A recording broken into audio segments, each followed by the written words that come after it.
Eleanor Whitaker stepped out of the creaky elevator into the brightly lit lobby of the Palms residences, the heavy Miami humidity instantly pressing against her skin like an unwelcome, sticky embrace that made her cotton blouse cling uncomfortably.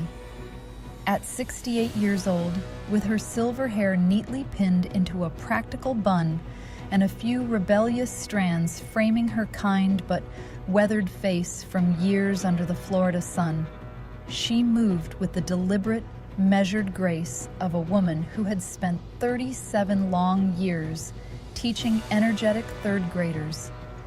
She knew precisely how to conserve her energy for the tasks that mattered, how to offer a reassuring smile even when her knees ached, and how to discover small pockets of joy amid the routines of daily life.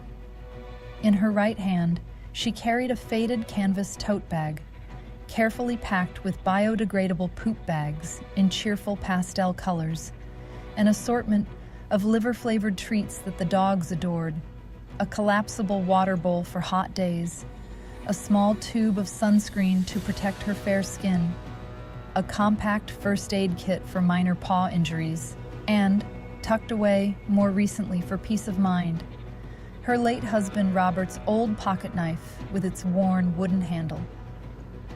Another day, another $25, she murmured softly to herself, her voice carrying a blend of quiet resignation and steely determination. Retirement had promised leisurely mornings with coffee and books, but reality had delivered tight budgets, rising condo association fees that increased every year, and the slow erosion of her savings after the medical bills from Robert's sudden heart attack 12 years earlier. Walking dogs for fellow residents in the building had started as nothing more than a kind favor for Mrs. Delgado on the 7th floor and her anxious little Yorkie, but it had gradually become Eleanor's essential lifeline for extra income.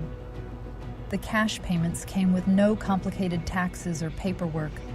The hours remained flexible around her schedule, and the unconditional affection from the dogs helped ease the deep loneliness that sometimes settled in her chest during quiet evenings. She took a slow, steadying breath, inhaling the mixed sense of salty ocean air drifting through the open lobby doors and the building's signature lemon fresh cleaning solution, then made her way toward Unit 1503. She knocked gently, 3 soft, rhythmic raps that she had perfected over months of these visits. The door swung open almost at once. Marco, the perpetually messy-haired college student juggling night shifts at a nearby beachfront hotel, grinned at her with sleepy eyes. "Miss Eleanor, you're a lifesaver as always. Honestly, I don't know how I'd manage classes and work without your help." His energetic golden retriever, Sunny, exploded out in a whirlwind of glossy golden fur and pure, uncontainable excitement. The big dog's tail whipped back and forth like a helicopter blade as he jumped up, placing massive paws gently on Eleanor's shoulders and delivering enthusiastic licks across her cheek. Eleanor laughed, warmly, a rich, genuine sound that melted some of the day's tension from her shoulders. She knelt down carefully, ignoring the familiar sharp protest from her aging knees, and wrapped her arms around Sunny's thick neck. The comforting warmth of his fur, the rapid, happy beat of his heart against her, and the pure, uncomplicated joy sparkling in his dark eyes brought an immediate wave of comfort and nostalgia. "There's my big, adventurous boy. Ready for our exciting walk today? Are you going to try pulling me straight into the Atlantic waves again like last time?" Marco chuckled, handing over the sturdy leash. "He's been pacing by the door for a full hour waiting for you. Good luck out there. The humidity is absolutely brutal this afternoon, and the forecast says more rain later." As they stepped out into the vibrant, sun-drenched streets of South Beach, Eleanor felt the strong, familiar tug of Sunny's powerful body on the leash. Collins Avenue unfolded before them like a colorful postcard, lined with iconic pastel-colored Art Deco buildings glowing under the bright afternoon light. Tall palm trees swaying lazily in the breeze, and the distant, inviting shimmer of turquoise ocean waves crashing against the shore. Tourists in bright swimsuits and flip-flops laughed loudly while snapping photos. Street vendors called out selling fresh-cut mango slices drizzled with chili and cold Cuban coffee, and upbeat salsa music spilled from open shop doorways, mixing with the constant honk of traffic. Sunny tugged eagerly toward the beach, his paws clearly itching for the soft, warm sand, but Eleanor kept him firmly on the paved sidewalk. Her joints were not as forgiving as they once were, and she had learned through painful experience that chasing an enthusiastic golden retriever across hot sand usually meant days of limping in ice packs. During the full 45-minute walk, Eleanor's mind drifted through layers of cherished memories. She thought fondly about Robert, her husband of 40 wonderful years, who used to tease her endlessly about her teacher voice, that special tone capable of quieting a classroom full of rowdy 8-year-olds with just one raised eyebrow.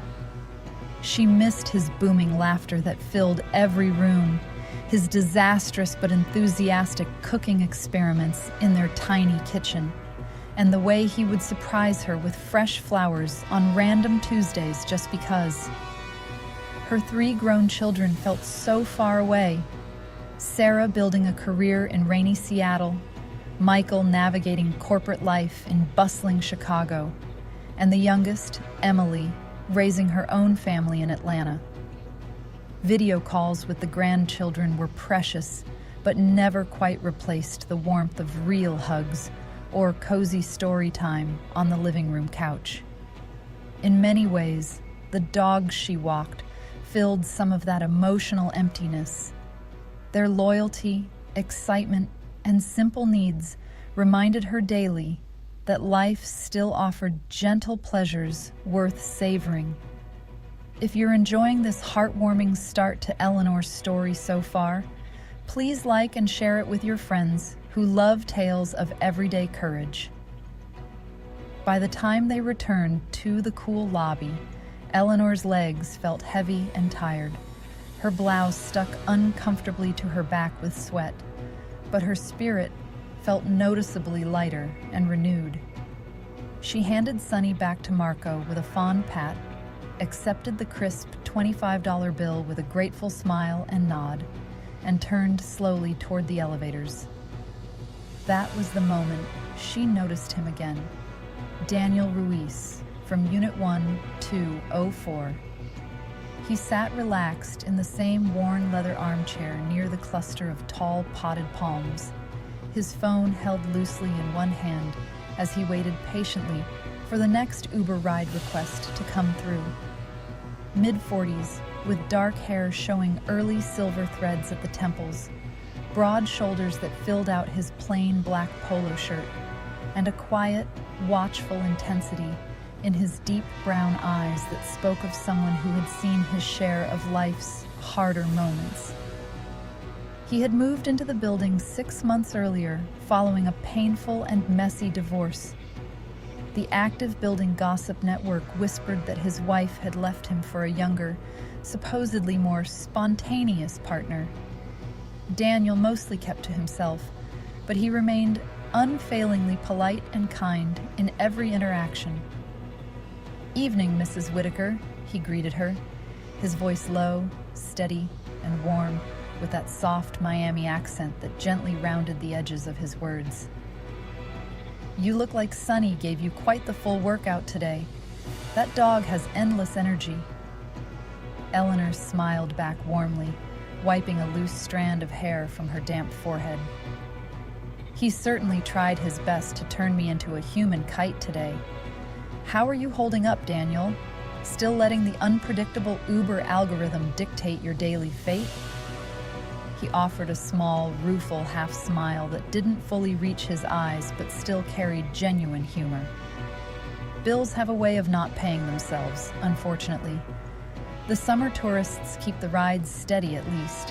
How's that knee of yours managing after all these walks? You're tougher than most people half your age. They chatted comfortably for several more minutes about everyday building matters. The perpetually leaky rooftop pool that management kept promising to fix. The new artisanal coffee shop that had opened down the block with its overpriced but delicious pastries, and especially Luna, Daniel's gentle, soulful beagle mix who needed her walks twice each week. Luna had quietly become one of Eleanor's absolute favorites, calm and a touch melancholic, with those deep, understanding eyes that seemed wiser than any dog had a right to be. These brief lobby conversations with Daniel had grown into small, treasured highlights in Eleanor's otherwise solitary days, a fleeting but meaningful thread of human connection. "Same time on Thursday for Luna?" Daniel asked as she finally headed toward the waiting elevator. "I wouldn't miss it for anything in the world," she replied with sincere warmth. Riding up alone to her 15th floor apartment, Eleanor felt a quiet flutter of contentment in her chest. In the later years of life, these small connections mattered more deeply than she had ever expected. The new maintenance man first appeared on a particularly sticky, overcast Tuesday morning that promised afternoon thunderstorms. Eleanor was returning from walking Bella, Mrs. Delgado's tiny, nervous Yorkie, when the elevator doors slid open on the 12th floor. A tall, heavily built man wearing a standard gray maintenance uniform stood there, gripping a heavy metal toolbox. His name tag clearly read R. Morales. He had a completely shaved head, a thick neck corded with muscle, and eyes that scanned her with a quick, cold assessment rather than any warmth or recognition. "Maintenance," he grunted curtly, stepping aside to let her pass without much interest. "Everything all right around the building today?" Eleanor asked politely, trying her best to sound casual and unconcerned. "Smoke detectors in the vacant units. Just standard procedure," he replied in a flat, disinterested tone. She nodded politely and continued her ride upward, but a subtle, nagging unease settled deep in her stomach like a cold stone that refused to dissolve. She had known most of the regular maintenance crew personally for many years. Carlos, the always cheerful head supervisor who loved joking about the Miami Marlins baseball games. Maria, the efficient and friendly plumber who remembered every resident's name and preferred coffee order. This Morales was entirely new, and something about the way his gaze had lingered just a second too long made the fine hairs on the back of her neck prickle with instinctive warning. Later, that same humid afternoon, while walking Luna along her usual route, the encounter repeated itself in a way that heightened her concern. Morales was lingering near the trash chute on the 15th floor exactly as Eleanor returned from their walk. Luna's hackles rose immediately and visibly. The normally calm beagle let out a low, wary growl from deep in her throat, pressing her warm body protectively close against Eleanor's leg. "Easy there, sweetheart," Eleanor murmured soothingly, tightening her grip on the leash. Her own heart began beating noticeably faster. Morales glanced up from his clipboard. "Dog walker, right? You seem to be everywhere in this building lately, especially when most of the owners are away at work or out running errands." "I help the residents who need extra support," Eleanor answered, keeping her tone friendly yet firm. "It keeps me active and useful in retirement." His thin smile never reached those cold eyes. Sounds like a very convenient gig. Plenty of empty apartments during daytime hours. Lots of quiet time for whatever needs doing. The veiled comment hung heavily in the air like an unspoken threat as she hurried into her apartment and double-locked the door behind her with trembling fingers. Her hands shook slightly as she poured a tall glass of cold iced tea with fresh lemon slices. She sat at her small kitchen table, staring out at the beautiful ocean view through her window, trying hard to convince herself that her imagination was simply running wild due to too many crime shows on television. But the deep unease refused to fade. That same evening, back down in the lobby, she approached Daniel, who was once again waiting patiently in his usual armchair spot. "Have you happened to meet the new maintenance man yet? Tall, shaved head, answers to Morales?" she asked him quietly, glancing around to ensure privacy. Daniel looked up from his phone screen, his expression sharpening with instant interest and focus. "Yeah, he stopped by my floor yesterday claiming he needed to inspect the AC vents for some routine maintenance. I happened to be home, so I let him in, but watched him closely the entire time. He spent far more time studying the layout of the rooms than actually doing any real work. Something about it felt off to me." Luna, resting quietly at his feet, lifted her head alertly at the shift in conversational tone. "He only seems to appear when I'm out doing my dog walks," Eleanor continued, lowering her voice even further. "When the building feels noticeably emptier, especially around those vacant units that have been sitting empty for months." Daniel studied her face carefully for a long, thoughtful moment, his brow furrowing with clear concern. "Text me a quick message before your next walk, just so I know the timing. I'll try to make sure I'm around the building more often if possible." "You really think I'm overreacting here? Just an old woman's nerves playing tricks on her?" she asked, secretly hoping he might laugh it off lightly. "No," he replied with serious steadiness. "You're simply paying close attention. In my experience, that kind of awareness is usually the smartest move." His sincere concern warmed her heart, but it also solidified the reality that her growing anxiety was justified and shared. If this suspenseful twist has you on the edge of your seat, please like the story and subscribe for more thrilling tales like this one. Over the following 10 days, the invisible tension within the Palms residences thickened steadily like dark storm clouds, gathering ominously over the Atlantic horizon. Eleanor pushed forward with her dog-walking routine while projecting an outward sense of complete normalcy, but every single outing now carried a constant undercurrent of heightened vigilance and quiet fear. She began obsessively noting every small detail in a hidden notebook tucked deep inside her tote bag. The exact times when Morales appeared near vacant Unit 812 on Wednesday afternoon, and then again suspiciously close to 1402 on Friday morning. She varied her walking routes slightly each day for safety and started carrying Robert's pocketknife more openly accessible in her bag. The usually welcoming, humid Miami air now felt heavier and more oppressive, and even the colorful, lively streets seemed somehow less friendly and safe. One especially humid and uncomfortable afternoon, while walking two energetic dachshunds for the Parkers on the 14th floor, Eleanor paused briefly outside the closed door of Unit 1402, which had remained vacant for nearly 3 full months. She distinctly heard low, muffled voices coming from inside. Morales' voice carried clearly. 3 more this week. These vacant units are absolute gold for scouting and temporary holding.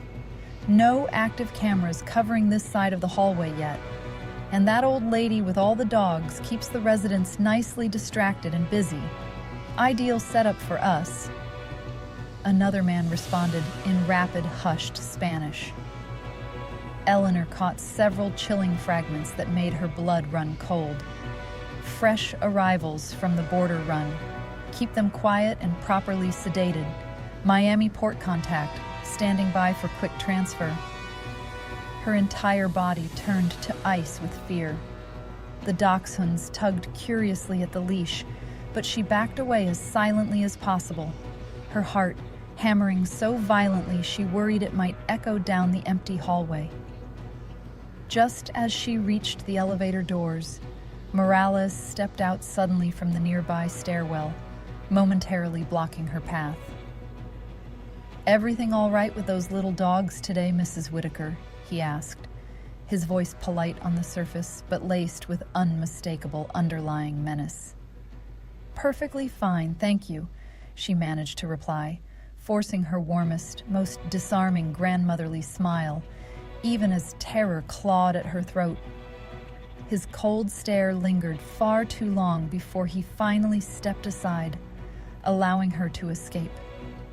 She barely reached the safety of her apartment before her legs gave out completely. Sitting shakily on her faded living room couch, surrounded by framed photos of her family and beloved former students, she called Daniel with trembling hands. "I overheard them talking clearly this time," she whispered urgently into the phone. "They're using the vacant units for something terrible.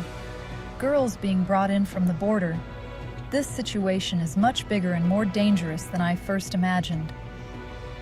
"I'm coming straight up right now," Daniel responded immediately, without any hesitation. "Lock your door tightly and stay inside until I get there. 10 minutes at most." When he arrived with Luna in tow, the gentle beagle immediately pressed her warm, comforting body against Eleanor's legs, offering silent but profound emotional support. Daniel listened with complete, intense focus as she recounted every single terrifying detail, his face gradually hardening into a mask of grim, resolute determination. The easygoing Uber driver persona melted away completely, revealing a man deeply shaped by personal loss and quiet inner strength. "I've been noticing suspicious patterns too," he admitted, running a hand through his hair. "Last week, I saw Morales letting 2 unfamiliar men into 1402 well after midnight. They didn't leave until just before sunrise, and they were carrying several heavy bags. I tried dismissing it at first, thinking maybe they were squatters or involved in minor maintenance, but combined with everything you've heard, this is clearly human trafficking. They're using these empty apartments as temporary holding spots and scouting locations before moving the victims onward to ports or hidden safe houses."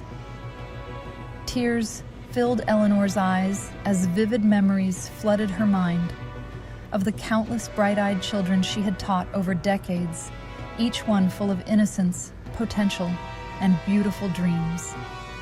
These victims were someone's precious daughters, sisters, and friends. "We absolutely have to do something meaningful, Daniel. We cannot simply look the other way and ignore this horror." "We will act," he promised firmly, "but we must do it carefully and smartly. We document absolutely everything: exact times, dates, detailed descriptions, and audio recordings whenever possible. Then we bring in the proper authorities without tipping off the ring too soon. If they suspect anyone is onto them, they might accelerate their plans or vanish." If you're feeling the growing tension and rooting for Eleanor and Daniel, please share this story with others who enjoy gripping dramas. The days that followed tested Eleanor's courage, resilience, and emotional limits in profound ways she had never imagined possible at her age. She continued walking the dogs with a carefully plastered smile on her face, chatting casually with residents about the weather, local news, and neighborhood events, while her stomach remained in constant knots of anxiety. Daniel dramatically rearranged his Uber driving schedule, choosing to linger in the lobby for extended hours and sometimes declining lucrative ride requests just to remain close by and available. Together, they developed a simple but highly effective signaling system. Sending a red heart emoji meant she was heading out for a walk. A required follow-up, safe message had to arrive within 40 minutes, or Daniel would spring into immediate action to check on her. One dark and stormy evening, while walking Coco, the elegant poodle, on the 8th floor, Eleanor heard heartbreaking, muffled crying echoing from the dimly lit stairwell. Soft female sobs filled with raw despair, fear, and exhaustion. The haunting sounds stayed with her as she retreated quickly, nearly colliding directly with Morales again in the narrow hallway. "The old building sure makes strange noises during heavy rain, doesn't it?" he asked, his eyes narrowing with open suspicion. "Yes, it must just be the rain," she replied, forcing every ounce of calmness she could summon. His prolonged, searching stare sent fresh chills racing down her spine. That same night, sitting together on her balcony overlooking the glittering Miami City lights, with distant thunder rumbling across the ocean, Daniel opened up more vulnerably about his painful past, while Luna dozed peacefully between them on the cool tiles.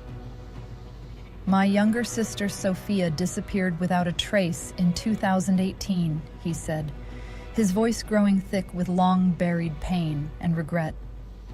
"She was only 23 at the time and working as a waitress in a busy downtown restaurant.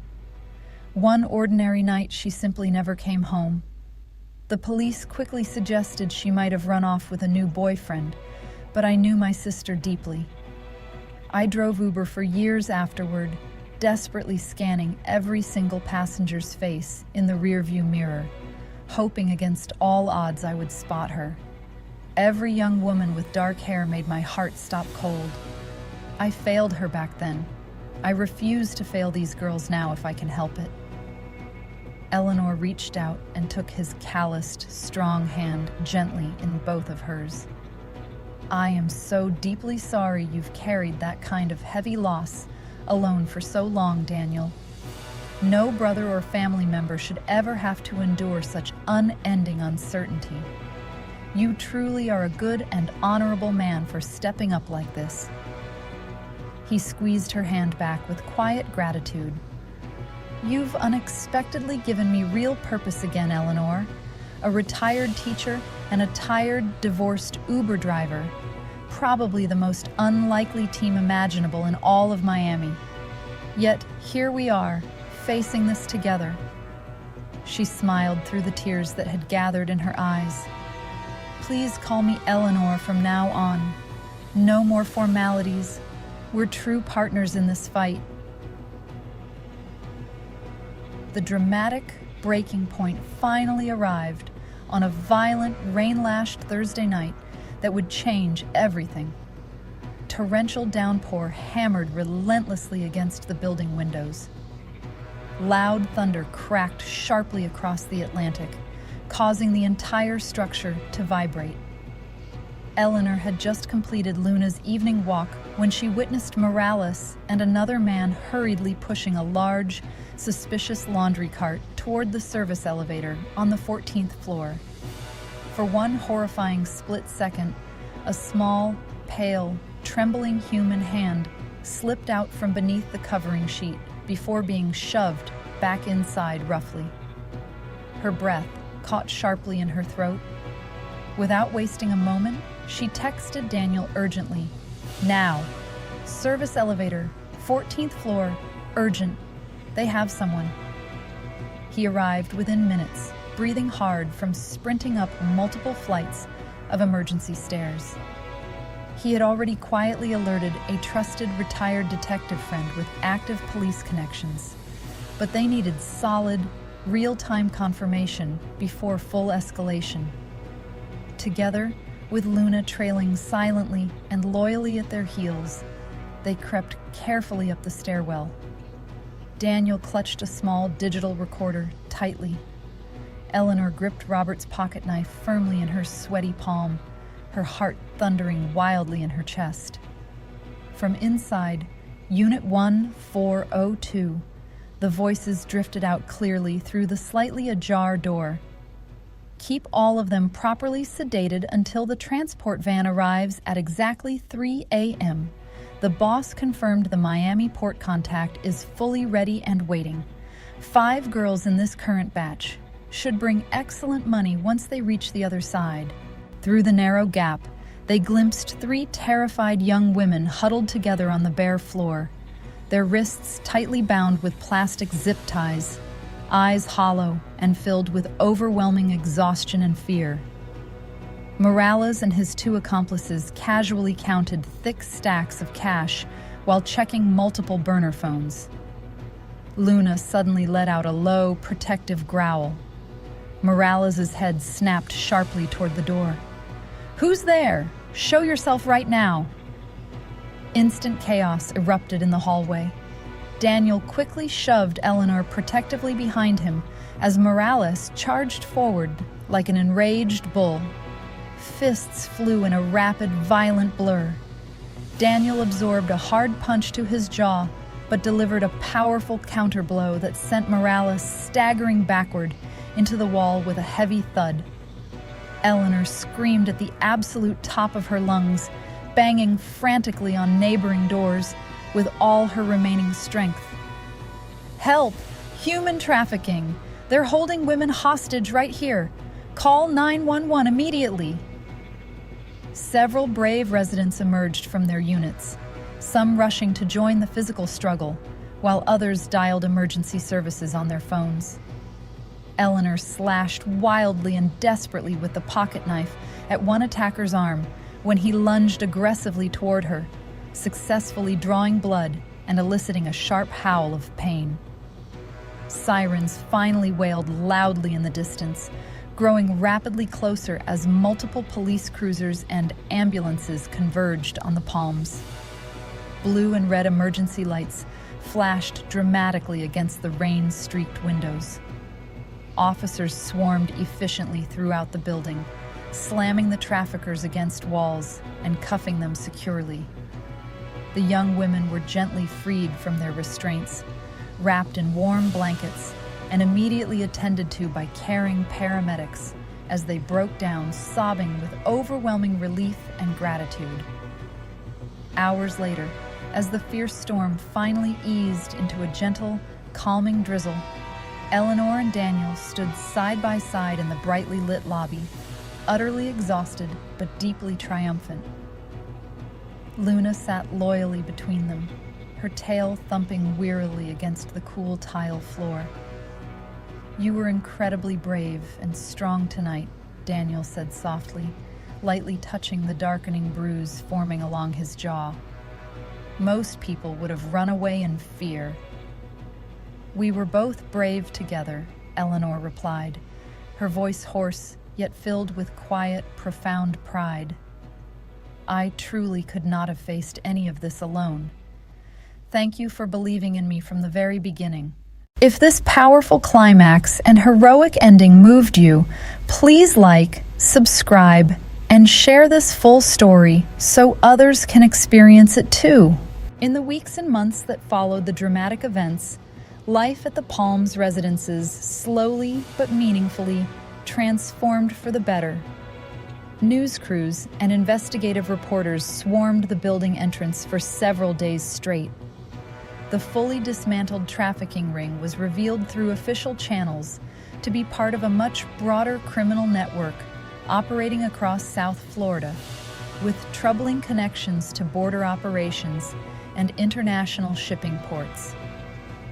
Eleanor gave several calm, dignified television interviews, speaking eloquently about the vital importance of community vigilance, neighborly care, and the courage to speak up when something feels wrong. Daniel thoughtfully chose to remain mostly out of the public spotlight, preferring to return quietly to his Uber, driving and peaceful daily routines. But the profound bond between them had deepened into a true, lasting friendship built on shared trauma and victory. Evening walks along the beautiful beach with Luna gradually became a cherished, regular ritual for both of them.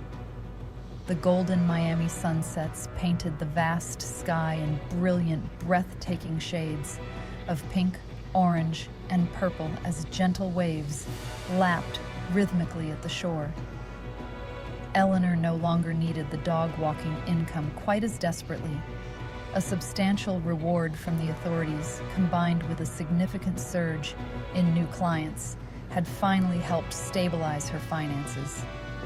Yet she continued the walks anyway, because they kept her vibrantly connected to life, movement, and purpose. One particularly magical evening, walking arm in arm as Luna joyfully chased seagulls and retreating waves, Eleanor said softly, "You reminded me that it's never too late in life to make a real, lasting difference, no matter how old you are or how ordinary your days feel."